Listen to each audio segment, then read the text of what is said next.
میرا یہ سوال ہے کہ جب بھی کوئی عمرے پہ جاتا ہے نا ہاں ہاں تو میرا بہت دل برا ہوتا ہے کہ اس کی جگہ میں کیوں نہیں جا رہی. میں 2 سالوں سے جا رہی تھی تو اب حالات ایسے نہیں ہیں کہ میں جا سکوں. تو میں دعا تو بہت کرتی ہوں اللہ تعالیٰ سے، لیکن جب بھی میں کسی کا سنتی ہوں نا کہ وہ عمرے پہ جا رہے ہیں تو مجھے جیلسی فیل ہوتی ہے. تو میں نے یہ پوچھنا تھا کہ یہ کیا میں گناہ کر رہی ہوں؟ مولانا صاحب بتائیے گا. ظاہر ہے تو بلا تفریق مسلک، یہ تو ظاہر ہے ہر مسلمان کی خواہش ہے کہ آپ بیت اللہ دیکھیں اور مدینہ منورہ بعد از خدا بزرگ وہی، اور ظاہر ہے عمرہ تو پھر بات ہی ختم ہو گئی. مطلب جی جی جی، خاک مجھ میں کمال رکھا ہے، مصطفیٰ نے مصطفیٰ نے سنبھال رکھا ہے. واہ واہ، میرے عیبوں میں ڈال کر پردہ مجھ کو اچھوں میں ڈال رکھا ہے. صحیح.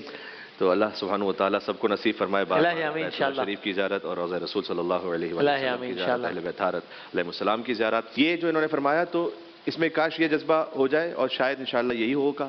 ان کے کہنے میں شاید ایسی بات ہو گئی ہوگی کہ مجھے بڑا برا لگتا ہے کہ اس کی جگہ میں چلی جاؤں، وہ بھی جائے اور ہم بھی جائیں. تو اللہ سبحانہ و تعالیٰ کے یہاں کوئی کمی تو ہے نہیں نا.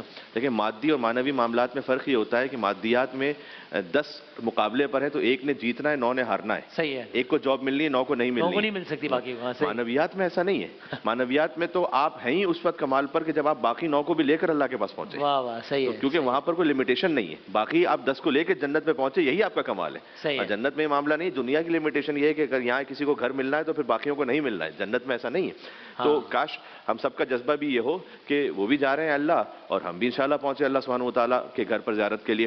اور اگر ویسے جنرل میں بات کر رہا ہوں کہ جو حسد کا معاملہ ہے کسی بھی اور حوالے سے، وہ دل کے اندر تک رہے تو مذموم تو ہے، اس لیے کہ کبھی نہ کبھی پھر ظاہر ہو جائے گا، لیکن گناہ نہیں ہے. جب تک دل کے اندر خالی آ رہا ہے، زبان سے اظہار ہو جائے کسی کے لیے یا عمل سے کچھ کر لے انسان، اچھا وہ پھر گناہ کی منزل میں پہنچ جاتا ہے. جنرلی بھی آپ کہہ رہے ہیں؟ میں جنرلی آپ ریکمینڈ تو نہیں کر رہے آف کورس، لیکن آپ کہہ رہے ہیں کہ ٹیکنیکلی گناہ اس وقت جب اس کا اظہار ہو جائے. جی جی جی. تو آفس میں بھی بہت سے لوگوں کو آپس میں ایک دوسرے سے جلن ہو سکتی ہے، کاروبار میں ہو سکتی ہے، دل میں خیال آ ہی جاتا ہے. بہرحال انسان کو اتنا ولی اللہ تو ہے نہیں کہ دل میں بھی خیال نہ آئے.